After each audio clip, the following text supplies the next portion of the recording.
25절로 33절 말씀입니다. 여로보암이 에브라임 산지에 세겜을 건축하고 거기서 살며 또 거기서 나가서 분우엘을 건축하고 그의 마음에 스스로 이르기를 나라가 이제 다윗의 집으로 돌아가리로다.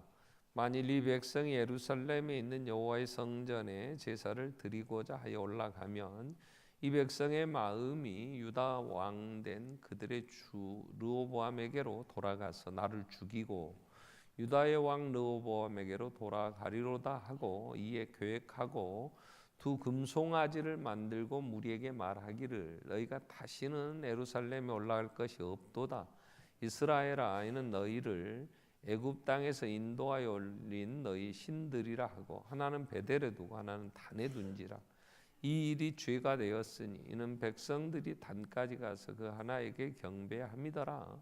그가 또 산당들을 짓고 레위 자손이 아닌 보통 백성으로 제사장을 삼고 8째 달 곧 그달 15째 날로 절기를 정하여 유다의 절기와 비슷하게 하고 제단에 올라가되 베델에서 그와 같이 행하여 그가 만든 송아지에게 제사를 드렸으며 그가 지은 산당의 제사장을 베델에서 세웠더라.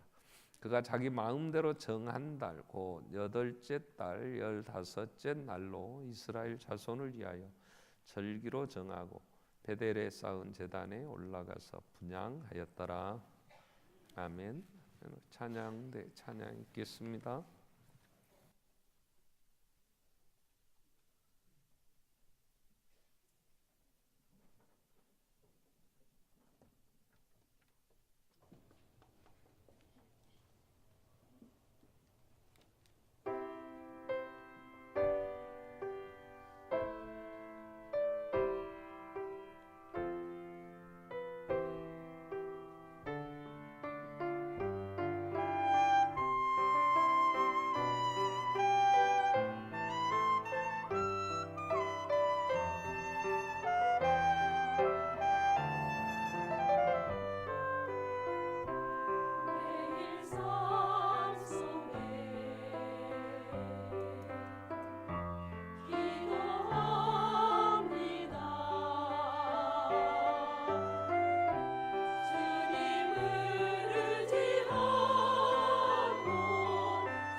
아멘.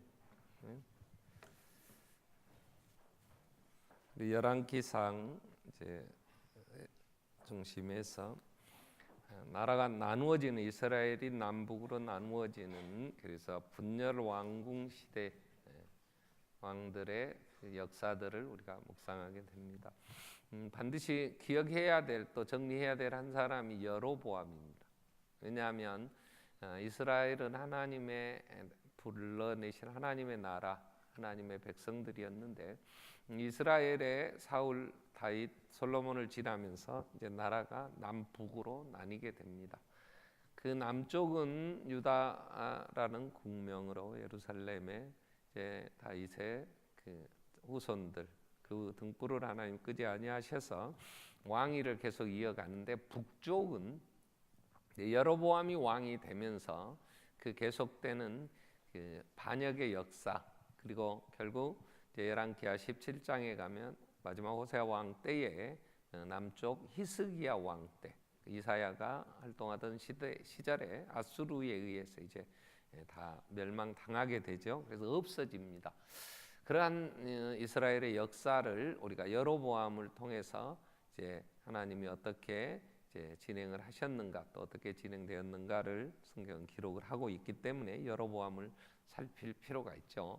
자, 그래서 여로보암을 우리가 생각할 때에 여러분이 성경을 계속해서 이제 14장 이후 또 6월 한 달 동안 22장까지를 묵상하고 또 다음에 또 열왕기하를 보겠지만, 북쪽 이스라엘의 왕들을 하나님께서 평가하실 때, 성경에 기록할 때에 꼭 하시는 말씀이 있어요.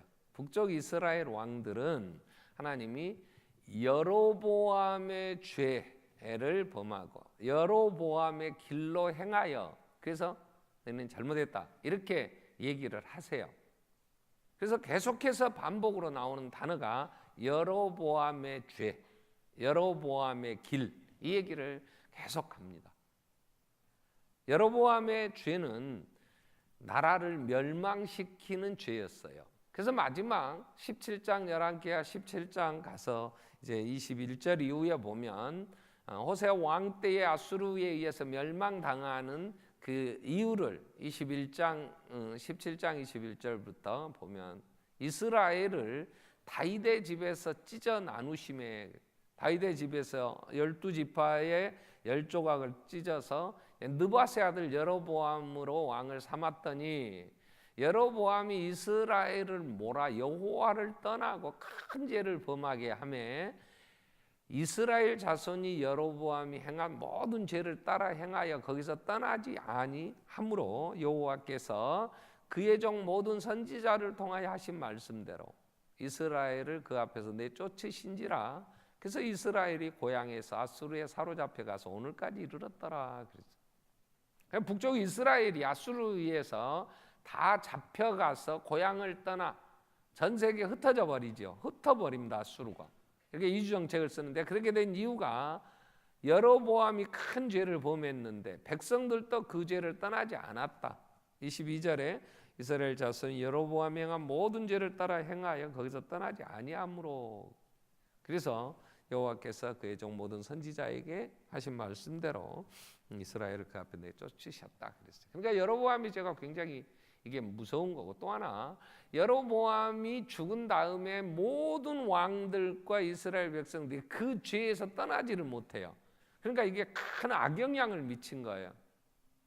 그 여로보암이라는 게. 그래서 여로보암이 그러면 죄가 뭐냐? 내용은요, 오늘 본문에 나옵니다. 오늘 본문에 세 가지를 얘기해요. 여로보암의 죄, 이 세 가지. 오늘 25절부터 보면 여로보암이 이제 에브라임 산지에 세겜을 건축하고 거기 살았어요.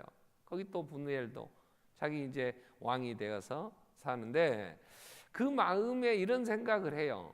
나라가 이제 다윗의 집으로 돌아가리로다.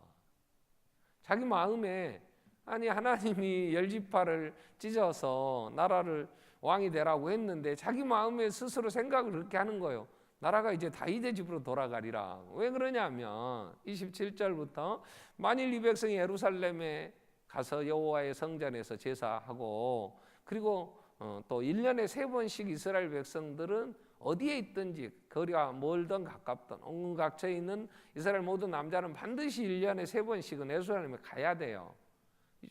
정월 14일부터 6월절이 있으니까 6월절을 지켜야 되고요. 그로부터 50일 되는 애는 오순절, 초막절에 또 가야 되고 일주일씩 절기를 지키죠. 그 다음에 7월 15일에 또 수장절, 장막절에 그들은 가야 되니까 그들이 예루살렘에 가 제사 지내다가 이 백성의 마음이 유다 왕 된 그들의 주 르호보암에게 돌아가면 나 죽이고 르호보암을 왕으로 세워서 르호보암에게 돌아가 버릴 거 아니냐. 그러면 나는 망한다.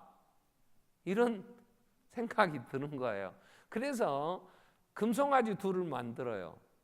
그래서 하나는 베델에 두고 하나는 단에다가. 베델은 이스라엘이 가나안 땅에 들어갈 때 가나안 땅에 가서 이제 땅을 차지하고 그 백성들이 분배를 할 때에 베델은 종교의 중심지였어요. 또 베델은 우리가 잘 아는 대로 야곱이 그 에서의 낯을 피하여 외갓집으로 갈 때에 하나님이 거기서 나타나시잖아요. 그날 밤에.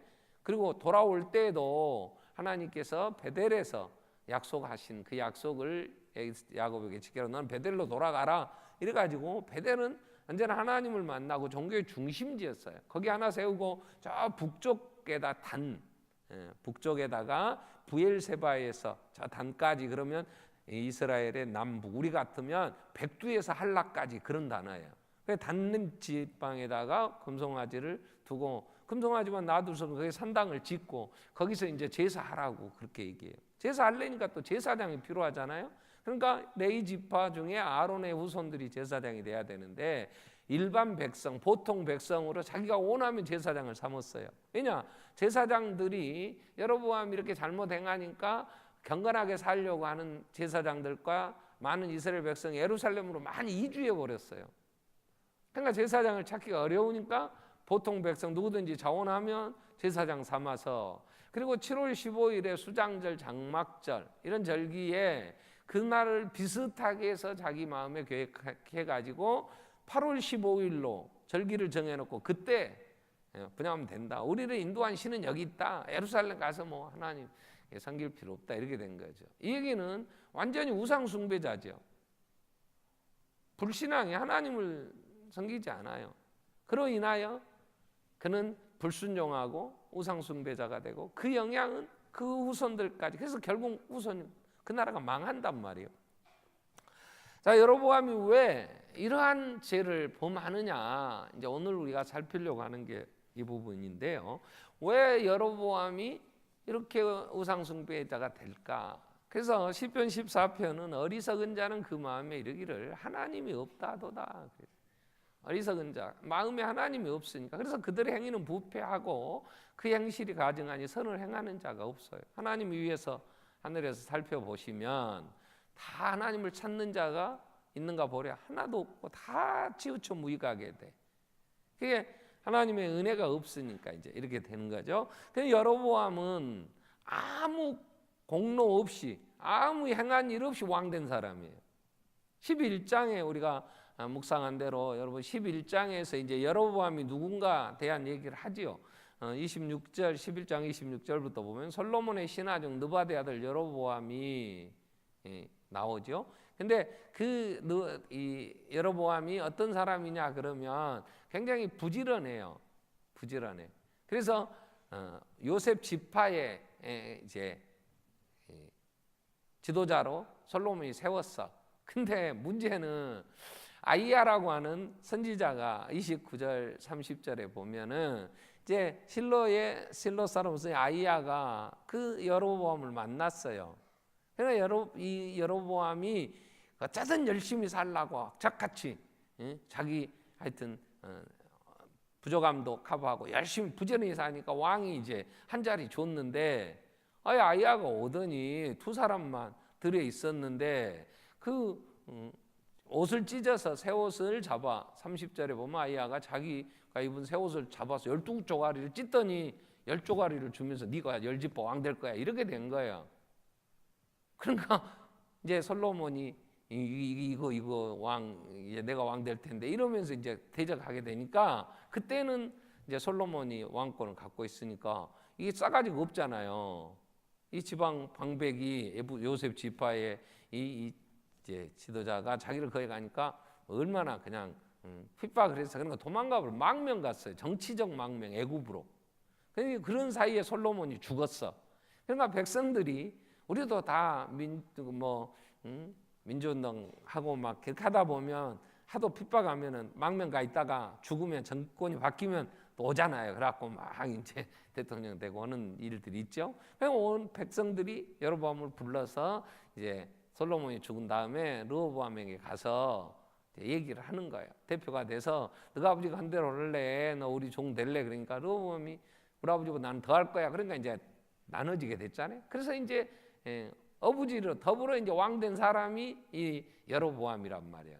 그러니 자기가 뭐 무슨 왕권을 천대 왕들을 죽이거나 뭐 반역을 하거나 뭐 무슨 이제 정변을 일으켜서 왕권을 잡은 게 아니고 하나님이 그냥 열지파 왕 될 거다. 이제 그럼 왕이 그렇게 된 거잖아요. 그래서 하나님이 그 얘기를 하세요. 네가 왕이 될 텐데 네가 38절 11장에 보면 38절에 네가 만일 내가 명령한 대로 순종하고 내 길로 행하고 내 눈에 합당한 일을 하면 내 종 다윗이 행한 같이 내 윤리와 명령을 지키면 내가 너와 함께 있어 내가 다윗을 위하여 세운 것 같이 너를 위하여 견고한 집을 세우고 이스라엘 내게 주리라. 이렇게 얘기를 하나님이 하셨어요. 근데 여로보암은 스스로 생각하기를 하나님이 안중에 없어. 그러니까 하나님 다윗이 행한 대로 이렇게 그 길을 가면 내가 다윗의 집을 세워준 것처럼 너희 집도 해줄 거야. 그런데도 그건 믿지 않아요. 그런 건 안중에 없고 자기가 생각하기를 지금 자기의 부족함들이 자기가 왕이 됐는데 그 왕권에 대한 자기가 세운 이스라엘 그 북쪽 이스라엘이 정권에 세워지는 과정과 이러한 데에서 자기의 정통성을 주장하기에는 약해요. 그리고 그 하나님의 나라 그러면 정통성은 예루살렘을 중심으로 르호보암 왕인 유다에 있다는 생각을 하는 거예요. 이게 이제 열등감인데요. 자, 오늘 우리가 살피려고 하는 건 여로보암의 죄가 왜 여로보암이 이런 우상 숭배자가 되고 이런 죄를 범하여 민족까지 망하게 하느냐 할 때에 근본 뿌리는 열등감에서 나와요. 이 열등감이 워낙 우리가 넓은 부분이라 한 시간 다 살필 수는 없고 우리는 평생 열등감에서 못 벗어나고 살아요. 열등감에서 구원받으면 그건 하나님의 자녀 구원받은 거야. 그러면 기쁨이 있어. 이게 이제 성령 충만한 거야. 근데 우리는 이 열등감에서 못 벗어납니다. 자, 그래서 이 열등감이라는 게 비교해서 내가 이 세상에 이게 율법의 지배 아래 사는 삶인데요. 내가 누구와 비교해서 나를 보면 부족함이 있지. 그죠? 여러분, 나는 인물로 보나, 나는 능력으로 보나, 내 인품으로 보나, 나는 뭐 부족함이 없다. 그럽니까? 아니잖아요. 아니, 거울을 보면 아무리 뜯어서 이렇게 이쁜 걸 찾으려고 해도 아니잖아. 아이고, 이뻐. 그러면, 나 안 이뻐요. 그래. 이쁘다니까? 본인이 생각해도 안 이쁜 거야. 그러니까 거울만 깨지. 그죠? 뜯어 고치지만 김태희가 되겠어요? 아무리 뜯어 고쳐도 안 돼요. 그 정도는 돼야 비를 차지하지. 근데 사람에게 내가 가진 내 삶에서 자꾸 우리는 비교하면서 반드시 비교하면 열등감이 빠져요. 이 사람을 이기면 되겠다. 이겼더니 더 큰 놈이 있네.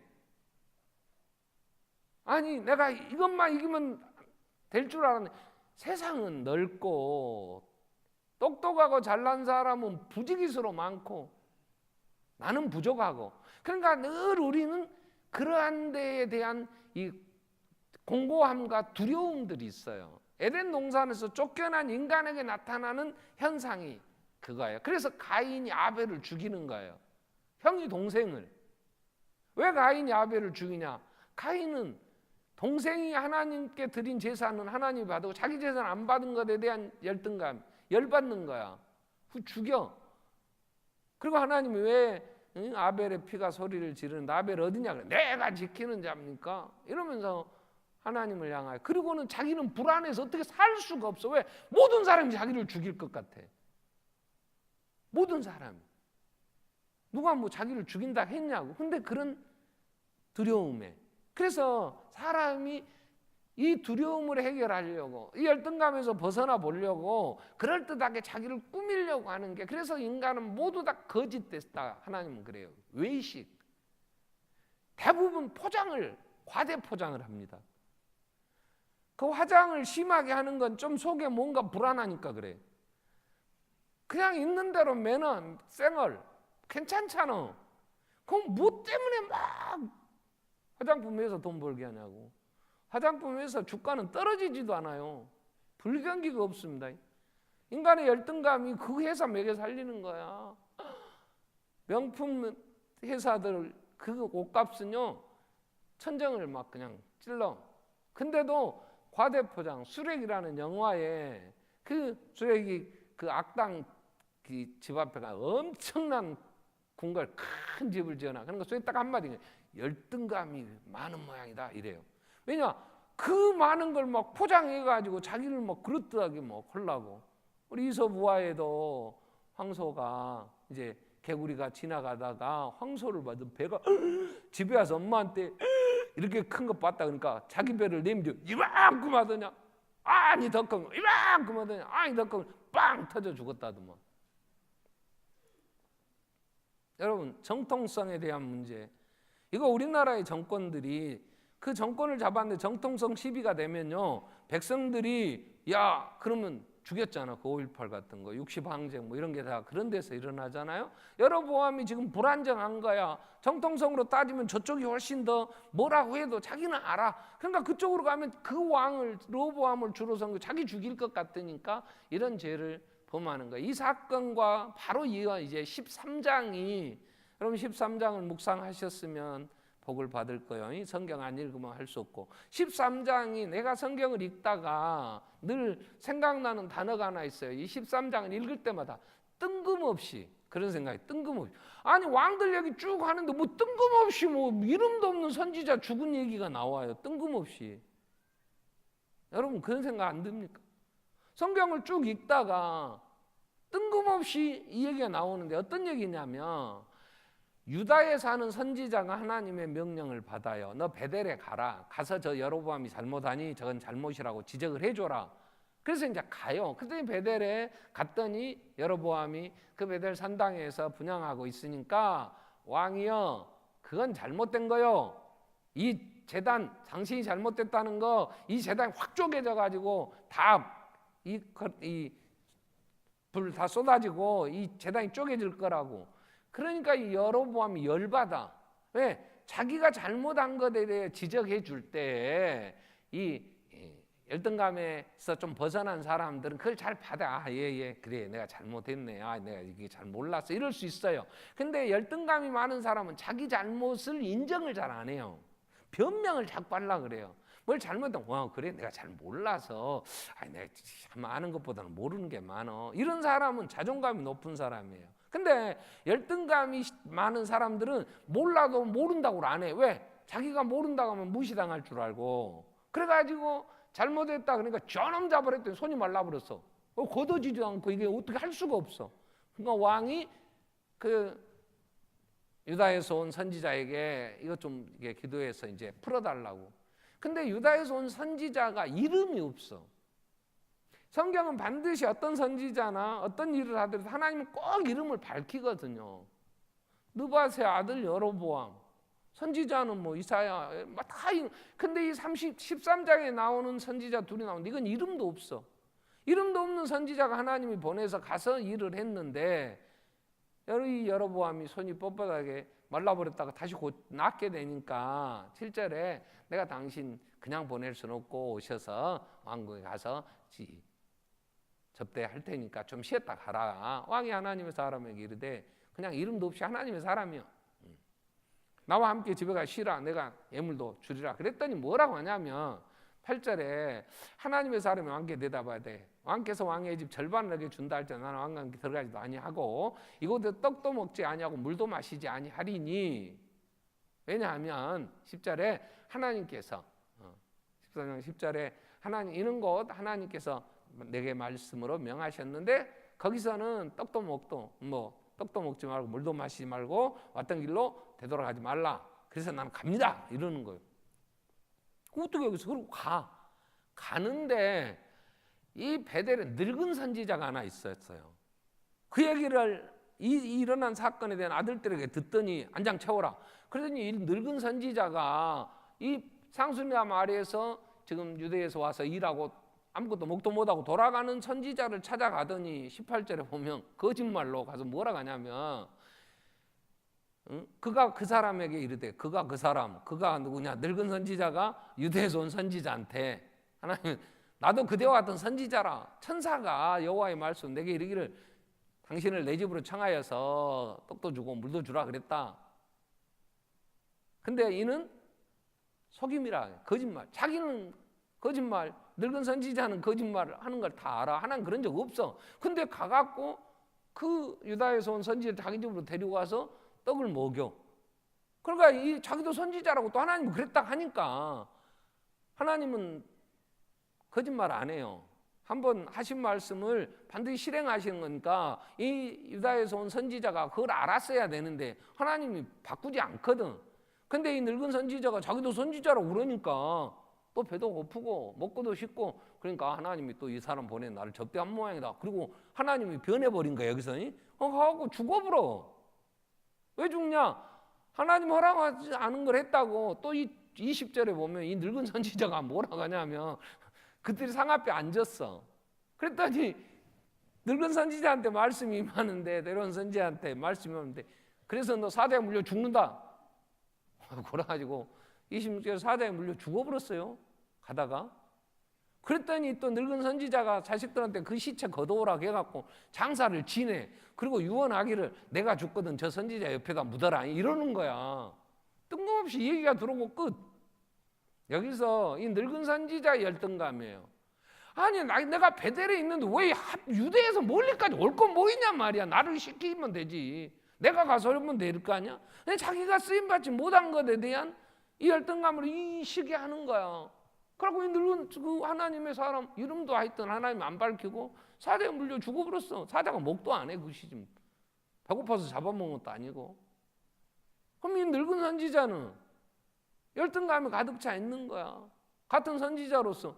그럼 자기가 다른 선지자를 사용하시니까 엘리도 그랬잖아. 엘리 제사장이 하나님이 엘리는 아니다 싶으니까 어린 사무엘한테 얘기를 하시잖아요. 그러면 엘리가 회개하면 좋지만 사람은 그렇게 안 하거든. 그러니까 이 늙은 선지자 얘기가 13장에 이 여로보암이 그 일을 하고 있을 때 이 일을 하나님이 기록을 해 주시는 건 우리에게 여러분 교회 와서 앉아있다 해도 혹시 찬양대 나보다 목소리 좋은 사람 있으면 열등감 생기지? 소리가 내려다가 틀려면 나는 그래서 찬양대 앉았을 때 나는 음을 못 잡겠어. 베이스를 하라는데 베이스 음잡기가 베이스 그냥 좀 하면 될 것 같은데 못 하겠더라고. 잘하는 사람 보면 그냥 저것도 인간인가 그런 생각 들고 사람이 교회에 앉아있든 어디가 있든지 비교하면서 왜 잘해야 차지하니까 율법이 하라 그러면 얻는다 이 얘기 아니야. 근데 우리가 하려고 하는데 내가 부족한 게 많으니까 우리는 늘 비교하면서 사는 거예요. 말하지 않아도 그게 몸에 뱄어. 그래서 이 여로보암이 스스로 자기 마음의 생각을 하는 거야. 이 마음에 자기가 생각했다는 건 이런 감정, 이런 비교하면서 오는 이런 열등감이 있다 보니까 자기가 스스로 정해. 33절에 그가 마음에 스스로 오늘 본문 12장 33절에 보면 자기가 정하여 그죠? 그가 자기 마음대로 정한 달. 여기서 죄라는 게 열등감에서 이런 마음이 부족하고 이런 비교하면서 이렇게 불안한 데서 인간이 스스로 생각해서 정하는 게 이게 죄인데 이사야 53장에 보면 메시아를 보내실 하나님이 메시아를 보내신다고 하시는 가장 확실한 예언들이 돼 있는 이사야 53장 6절에 보면 죄를 정리를 이렇게 합니다. 우리는 다 양 같아서 그릇 행하여 각기 제 길로 갔거늘. 사람은 다 자기가 생각해서 자기 길을 개가고 갑니다. 뭐 내가 사회에 무슨 큰 악을 행할 거 아니고, 나도 내 생각에 내가 가진 게 이거고, 열받기는 하지만 내가 뭐 흙수저로 물고 태어나서 많이 배우도 못했고 금수저 물고 태어나서 또 환경도 좋은 것이 머리도 좋아갖고 또 생긴 것도 또 잘 먹어갖고 키도 커. 그것들하고 상대해서 내가 못 일 같으니까 내 스스로 나는 이렇게 하리라. 자기가 생각하고 자기 인생의 길을 가는 거야. 근데 이게 뭐냐? 죄야. 그래서 이러한 자기가 자기의 길을 가는 인생의 그 모든 죄의 악을 앞부분에 제 길로 갔건을 여호와께서는 우리 무리의 죄악, 무리의 죄악이 뭐냐? 각기 행하여 제 길로 간 거, 이게 무리의 죄악이요. 그걸 예수님 메시아에게 담당시켰다 그 말이에요. 그래서 5절에 그가 찔림은, 그 메시아가 찔림은 우리의 허물 때문이요. 그가 상하면 우리의 죄악 때문이야. 뭐냐? 내가 내 계획 세우고 내가 생각하여 내 인생을 산 거야. 이게 죄요. 그럼 예수님은 요한복음 6장 38절에 예수님은 죄가 없어. 그분은 뭐라고 하셨냐? 나는 하늘에서 내려온 건 내 뜻을 행하러 오지 않았다. 나는 나를 보낸 아버지의 뜻을 행하러 왔노라 그래. 자기는 자기 마음의 생각에 자기 길을 간 게 아니야. 예수님은 나를 보내신 이 아버지의 뜻을 따라서 살았단 말이에요. 그 아버지의 뜻은 39절에 이제 나와요. 다 구원하라고 그랬다. 이렇게 얘기를 하시죠. 그러니까 우리는 이 여로보암이 자기가 생각할 때에 열등감에 빠져서 그 감정으로 지금 야 이러다가 나 망한다. 왜? 내가 정통성에 있어서 저쪽이 훨씬 더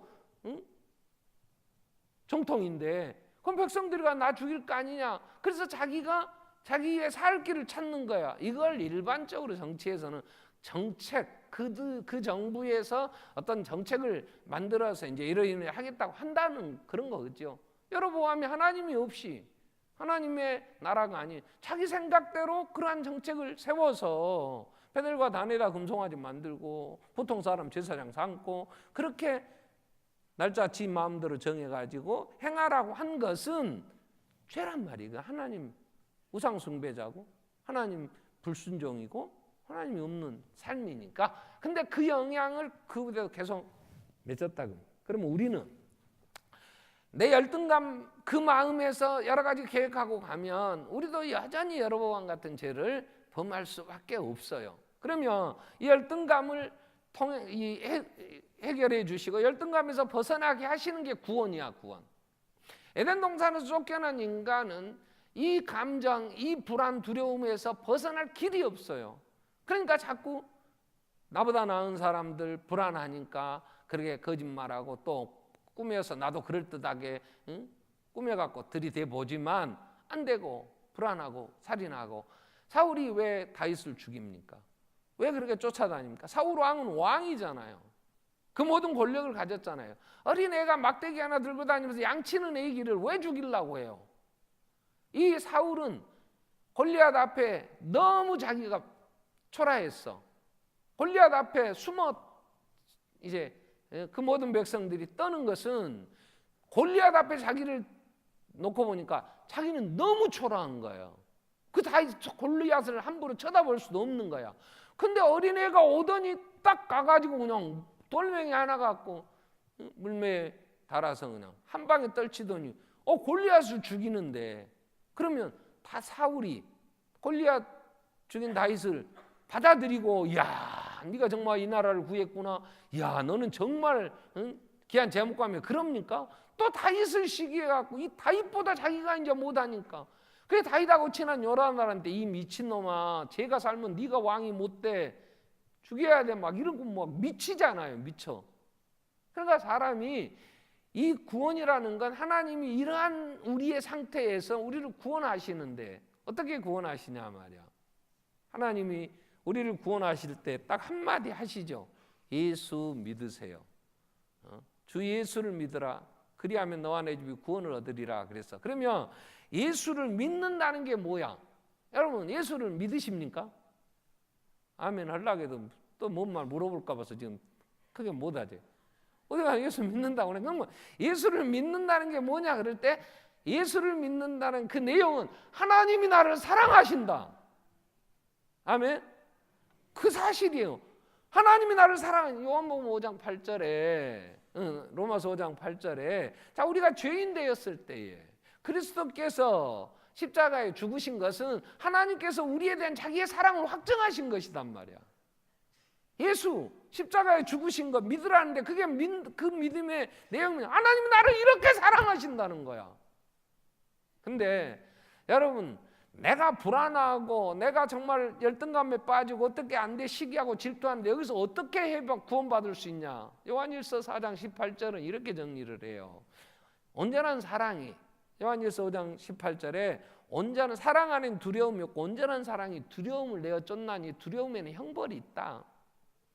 온전한 사랑이 두려움을 내어 쫓는데 온전한 사랑 안에 거하지 않으면 두려움에 떠는데 거긴 형벌이 있어. 어떤 형벌이냐? 정신적으로 시달리게 되니까요. 막 스트레스 받고요. 막 그래서 이런저런 병 생기고 소화도 잘 안 되고 꼬라지 나고 하여튼 성격이 더러워지고 그래요. 근데 그 모든 것에서 건져질 수 있는 거, 열등감을 이기는 방법은 자존감을 높여라, 이런 얘기를 해요. 근데 이 자존감이라는 게요, 두 가지인데 내 가치를 아는 거야. 내 가치를 아는 거. 그리고 자신감을 갖는 거예요. 그러면 자존감이 높아져요. 자존감이. 근데 내 가치를 내가 아무리 살펴봐도 별로 집안도 형편없어. 다윗이 그래. 사울왕의 사이 될 수 있는 길이 있다고, 골리앗 죽이면 사이 된다니까 다윗이 그런 얘기를 해요.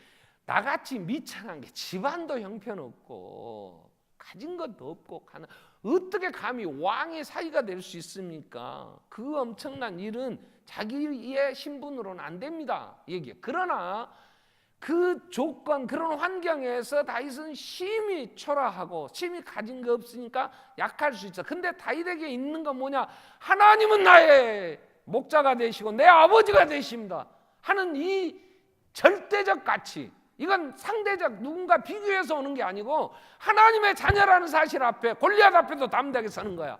네가 칼과 창으로 나오나 나는 만군의 여호와의 이름으로 내게 가노라. 이게 다윗이 가진 절대적 가치. 내가 누구냐 말이야. 내가 하나님이 나를 이렇게 사랑하셔서 하나님의 자녀된 예수 그리스도의 십자가의 죽으심과 부활을 보면 하나님이 나를 이렇게 사랑하셔서 정말로 초라하고 정말로 내세울 것 없고 행하는 것은 죄뿐이고 사람들에게도 비난의 대상이요 내세울 거 없는데 하나님은 나를 사랑하신단 말이야. 하나님의 사랑이 예수의 십자가의 죽으심이 증거가 아니냐, 믿습니까? 여러분 아멘은 하지만 앞으로 10년 동안은 내가 이 사실을 믿으라고 할 거예요. 그래서 내가 여기 있어. 목사가 존재하는 이유는 뭐냐? 예수를 믿으란 말이야. 예수를. 자, 세상을 이기는 이김은 이것이니, 요한일서 5장 4절에 세상을 이기는 이김은 이것이니, 그게 뭐다? 믿음이다. 무릇 하나님께로 난 자마다 세상을 이기느니라. 세상을 이기는 승리는 이것이 우리의 믿음이다. 믿음이 뭐냐? 내가 누구냐 말이야. 내가 누구야? 내가 하나님의 자녀다. 왜? 하나님이 나를 택하셔서 예수 그리스도의 피로 씻어 너 하나님의 사람아 너는 내 것이라 지명하여 불렀나니 너는 내 것이다. 하나님이, 내가 하나님의 자녀 될 수 없으니까 예수를 죽이시고 나를 하나님의 자녀 삼으셨단 말이에요. 그래서 성령님이 오셔서 이 사실을 우리에게 알게 하시는 거예요. 성령이 오셔서 로마서 8장 15절에 우리는 다시 무서워하는 종의 영을 받지 않았어요. 양자의 영을 받았어요. 그러므로 우리가 아빠, 하나님을 아빠 아버지라고 부르지는, 내가 하나님의 자녀라는 걸 아니까. 그래서 성령은 우리 영으로 더불어 우리가 하나님의 자녀임을 증언해 주셔. 그러니까 어떤 결과가 주어져요? 17절, 내가 하나님의 자녀 되었기 때문에, 자녀라면 상속자야. 예수 그리스도와 함께할 하나님의 그 영광, 그 모든 걸 상속받을 상속자. 그래서 그 영광에 참여하기 위하여 현재의 고난도 받아야 되는데, 장차 나타날 영광과 현재의 고난을 좋게 비교할 수가 없어.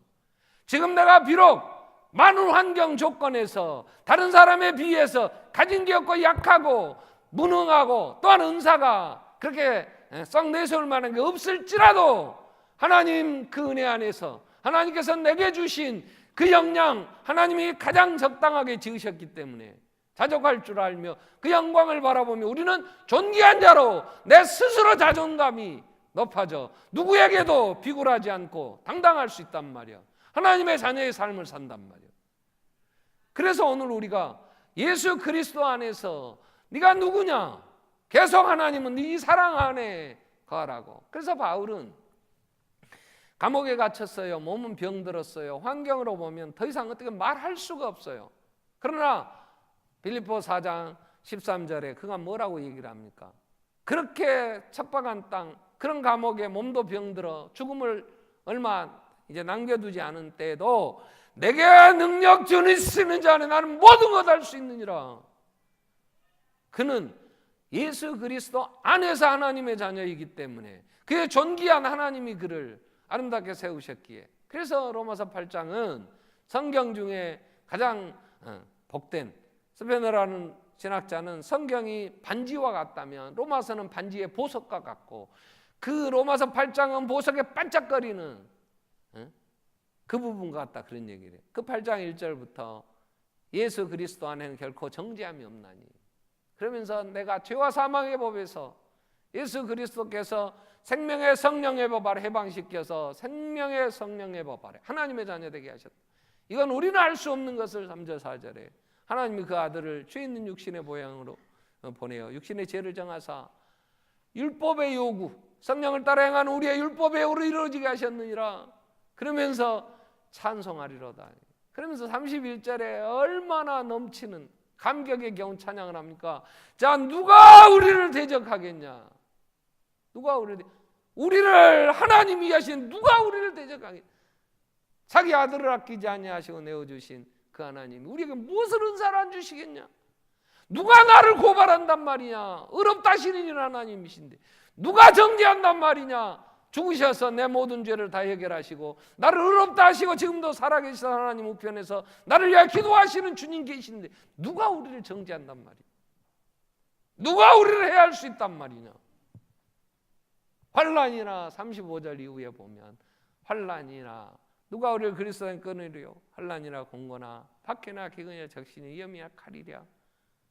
우리가 종일 도살할 양같이 죽임을 당하고 우리가 그렇게 끌림을 받아도 우리는 모든 일에 이런 어려운 환경에 있어도 우리를 사랑하시는 그 하나님, 그런 말미암아 우리는 넉넉히 이기느니라. 아멘. 아멘이 되시기를 간절히 소원합니다. 여러분, 우리는 세상의 그 무엇도 우리의 열등감을 벗어나게 해줄 수는 없어요.